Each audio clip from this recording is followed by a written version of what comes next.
우리가 지금 이 말씀 볼 때에 바로 알 수 있는 것은 뭐냐면 이것이 주기도문이다라는 것을 알 수 있죠. 그래서 이제부터 주기도문에 관련돼서 계속해서 함께 나누려고 합니다. 첫 번째로 우리 아버지라는 제목으로 말씀을 나누겠습니다. 지금 우리가 살고 있는 시대를 좀 표현하자면 이성의 시대라고 표현할 수 있을 것 같습니다. 그렇게 표현할 만큼 우리 인간 스스로의 이성이 굉장히 중요시 여겨지는 그런 시대에 살고 있습니다. 이제 과학이 발전하면 발전할수록 세상에 포함된 진리들을 사람이 모두 발견할 수 있다고 생각하고요. 그리고 인간의 이성의 그 모든 작용들이 세상을 변화시키는 근원이다라고 이제 과학자들, 철학자들 할 것 없이 모든 학자들이 이야기하기 시작했습니다.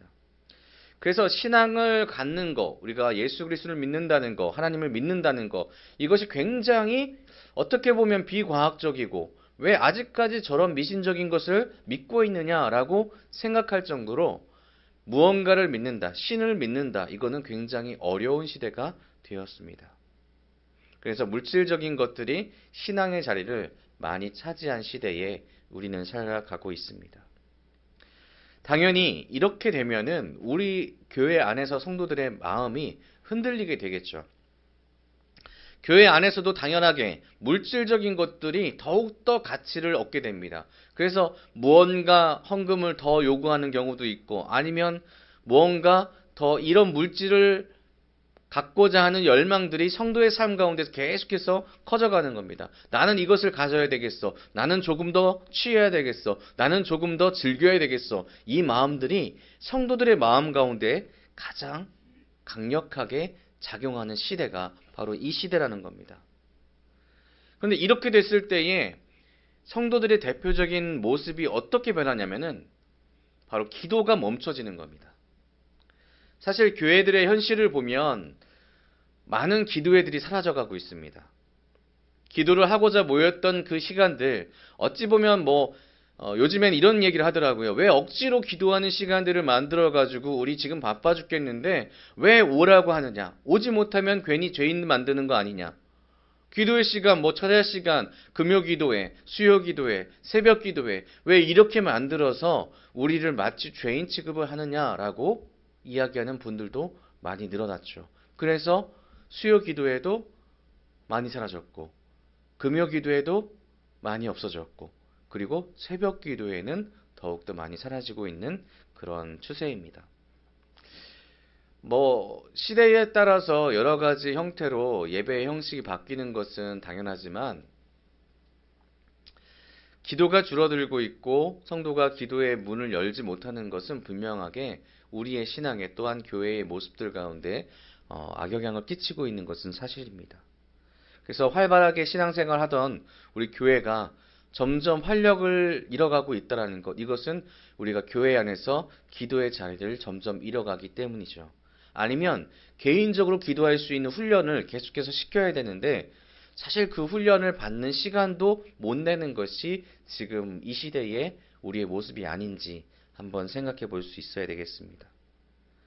그래서 잠깐의 예배를 통해서 구원을 얻을 수 있다라는 착각을 하는 경우도 있고 이리저리 왔다 갔다 하면서 내가 좋아하는 내 취향에 맞는 교회를 택해야 되겠다라고 생각하는 그런 이들도 많이 있죠. 이런 문제의 해답은 다른 데 있는 것이 아닌 것 같습니다. 하나님의 말씀이 하나님의 뜻이 우리 성도들의 마음 가운데 있어야 되는데 우리가 기도가 무엇입니까? 영적인 호흡이고 하나님과 대화하는 거죠. 기도를 할 때에는 그 기도는 누구한테 하는 거죠? 그렇죠. 하나님한테 하는 겁니다. 우리가 다른 존재한테 기도하는 것이 아니에요.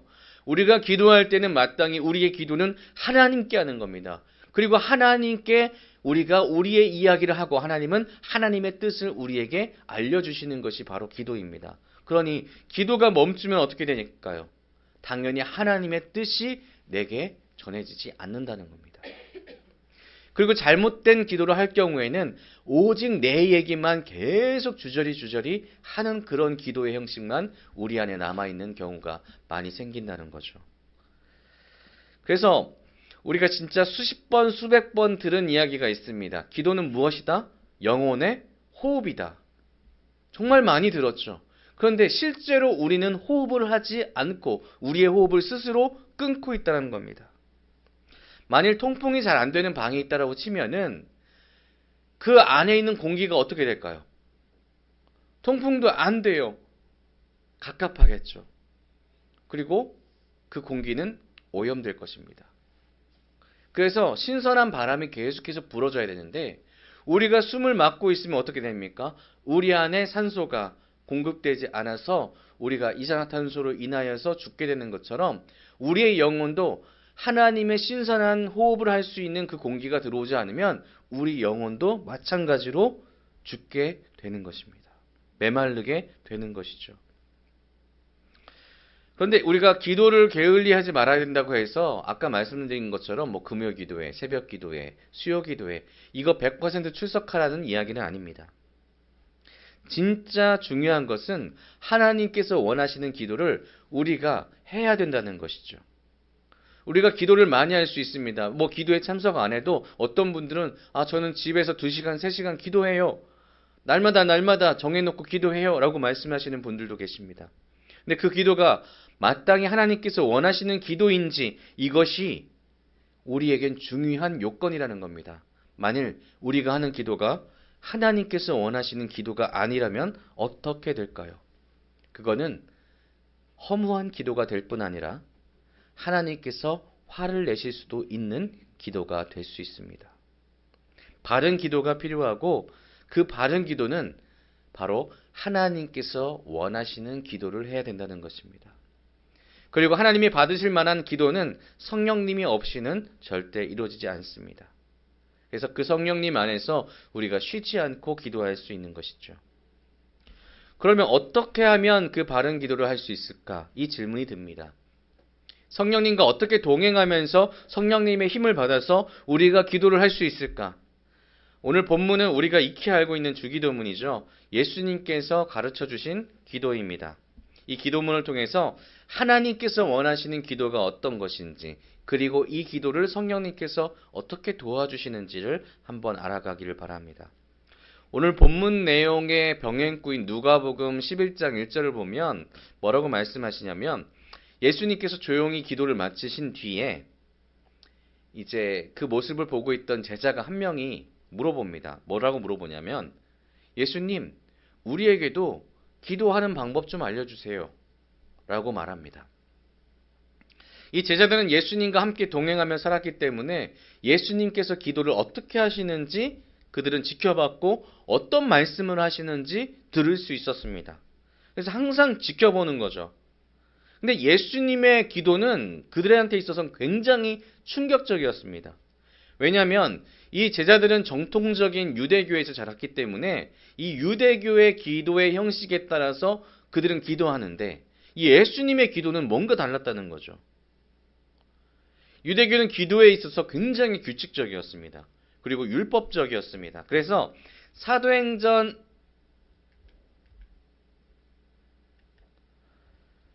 3장 1절을 보면 다음과 같은 말씀이 나옵니다.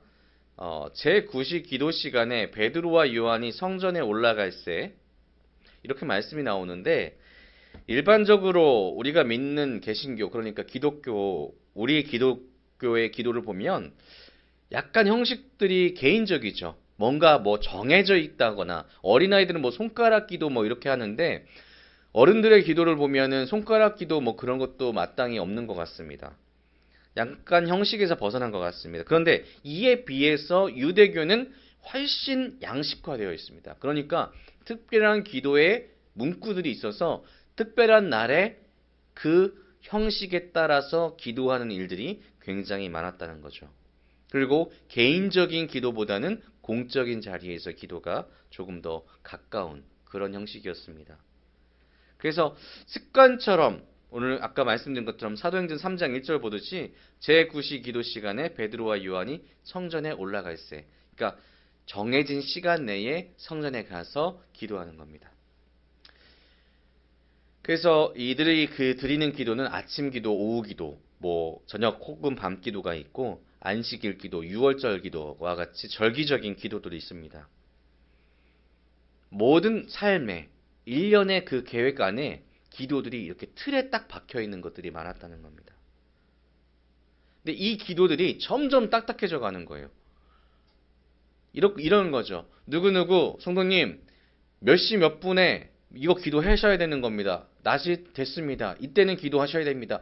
계속해서 이런 압박감이 오는 겁니다. 율법화되는 것은 안 하면 죄를 지은 것 같은 마음을 우리에게 품게 만들어주는 거죠. 굉장히 관습적이고 형식화된 기도는 기도의 삶을 망치는 그런 방법이 될 수 있습니다. 그러니 예수님께서 자유롭게 드리는 그 기도는 그들에게 충격일 수밖에 없었고 그 기도에 대해서 갈망하게 됩니다. 아, 진짜 예수님께서 드리는 기도는 뭔가 생동감 있고 살아있고 진짜 기도 같아. 이것을 제자들은 느꼈다는 거죠.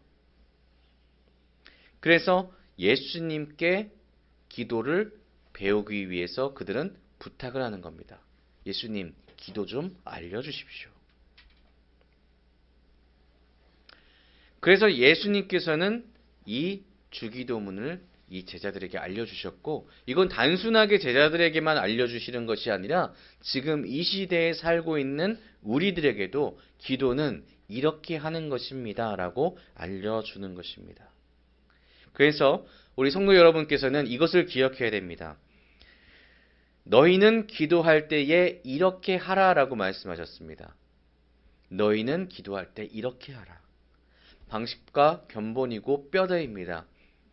이러한 형식대로 하라는 것이 아니라 이러한 마음으로, 이러한 하나님을 향한 뜻으로 기도를 하라는 것입니다. 그래서 예수님의 방법대로 우리가 기도할 때에 우리의 기도는 하나님의 들으시는 기도가 될 줄로 믿으시길 바랍니다. 오늘 예수님이 가르쳐 주신 기도 첫 번째를 좀 같이 읽어보겠습니다. 시작. 그러므로 너희는 이렇게 기도하라. 하늘에 계신 우리 아버지여, 이름이 거룩히 여김을 받으시오며. 아멘. 이 예수님과 함께 동행하던 제자들한테 있어서 아까 말씀드린 것처럼 예수님의 기도는 조금 정말 신선했고 새로웠을 겁니다. 이 기도에서 가장 강력하게 차이점은 뭐냐면 두 번째 줄에 있는 우리 아버지여라는 이 호칭입니다. 바로 하나님을 부르는 호칭이죠. 예수님의 기도에 있어서 하나님은 아버지였습니다.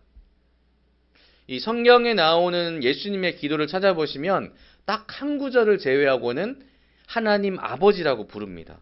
모든 그 장면에서 예수님이 기도할 때는 아버지여라고 부릅니다.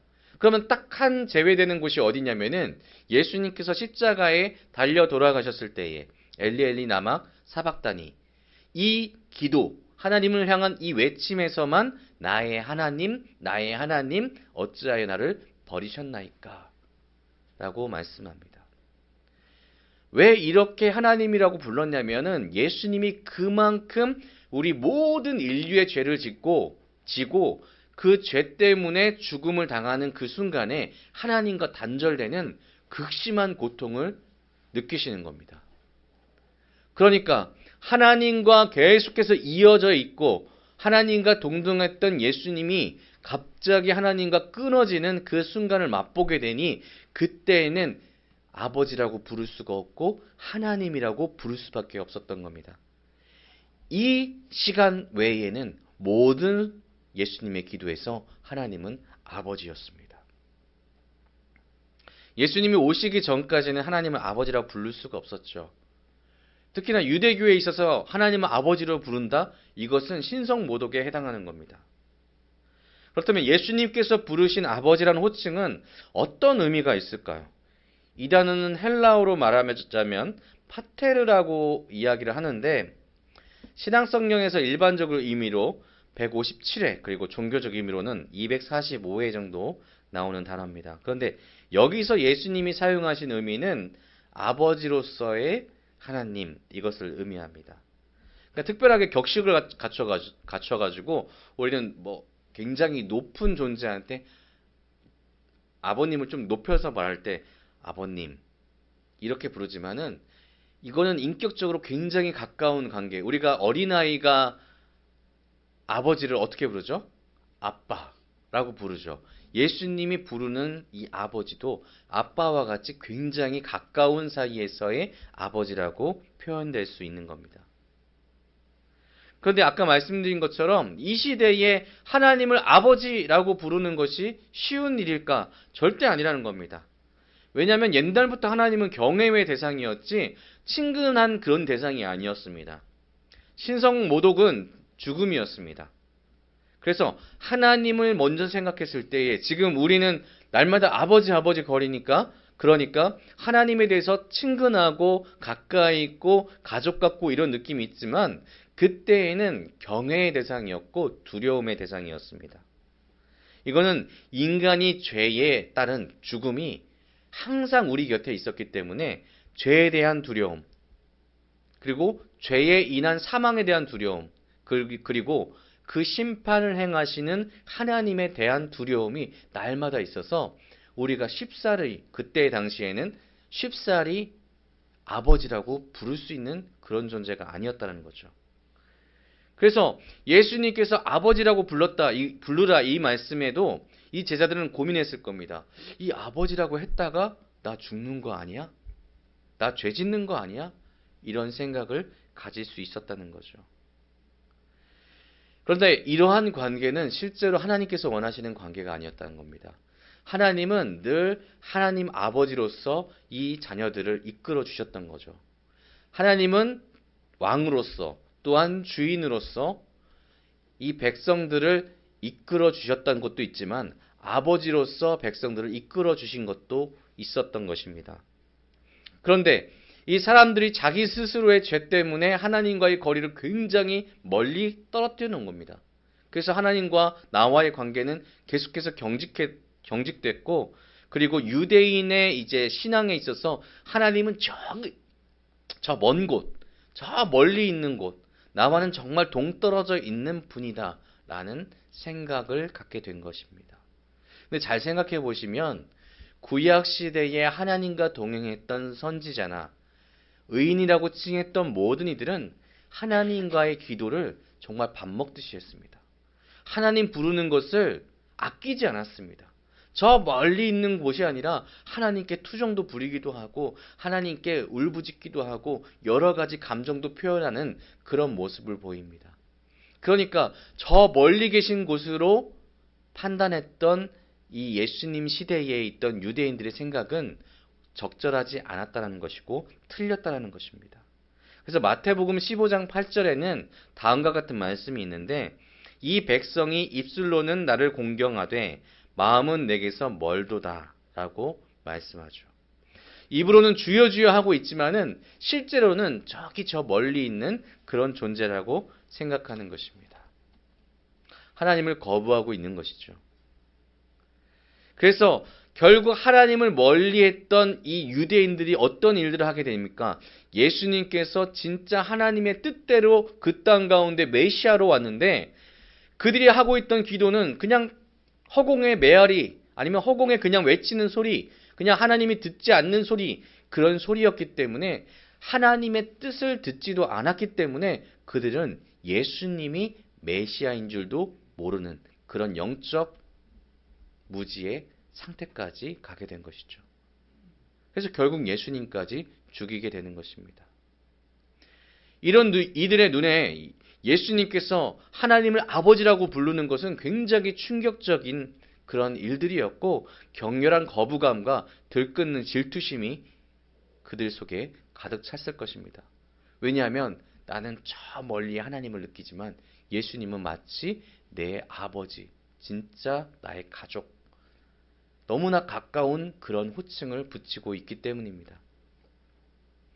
이 유대인들이 가지고 있었던 질투와 격렬한 분노, 이것은 사단이 가지고 있는 그러한 감정입니다.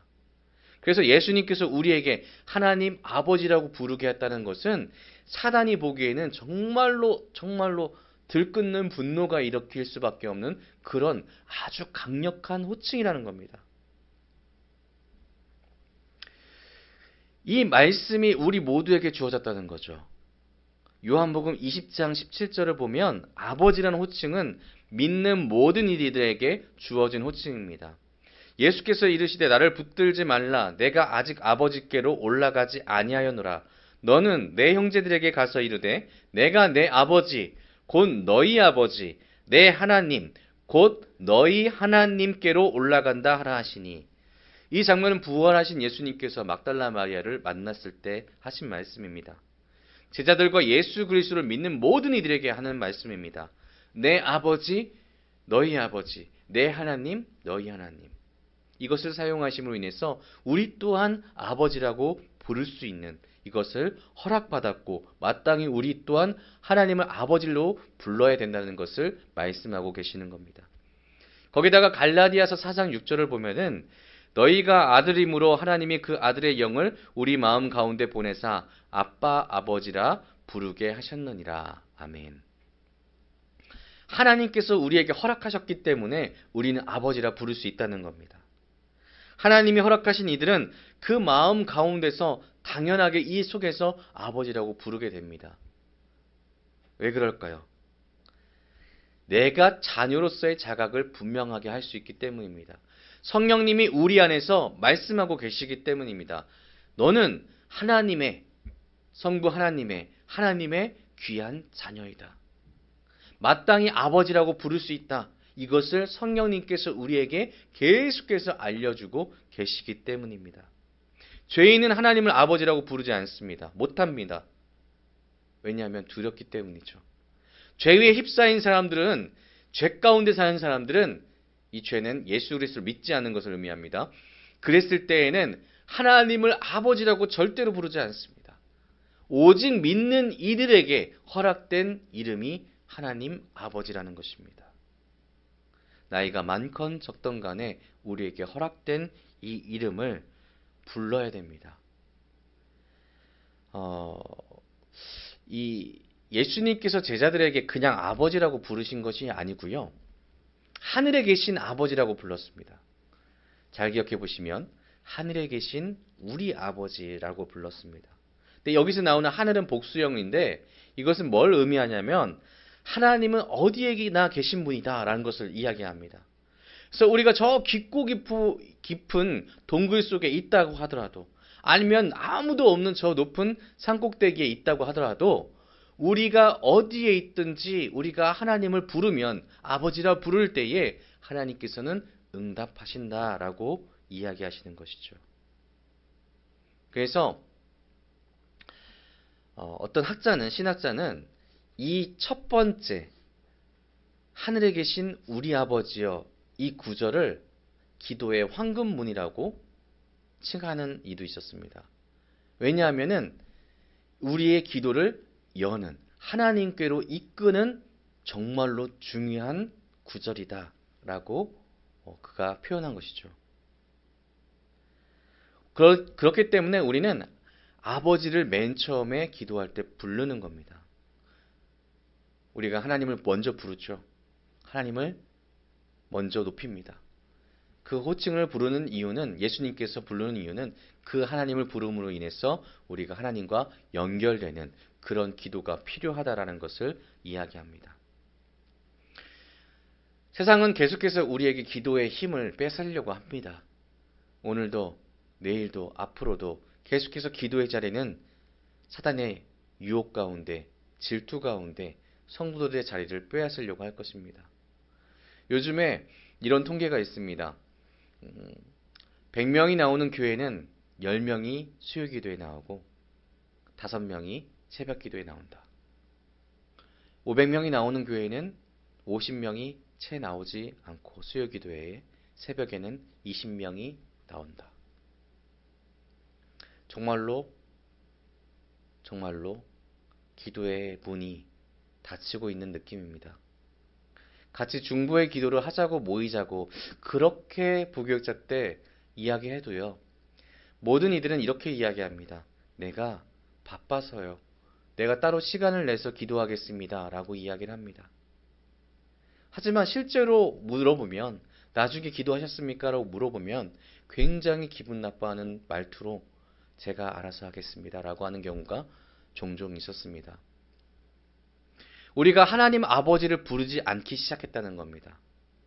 어려울 때에, 진짜 긴급할 때에만 그냥 습관처럼 아버지로 부르는 것이 아니라 우리의 일상에서 날마다 기도로서 하나님 아버지, 하나님 아버지, 나의 아버지 되시는 하나님, 이 대화가 끊겨버리고 있다는 것입니다.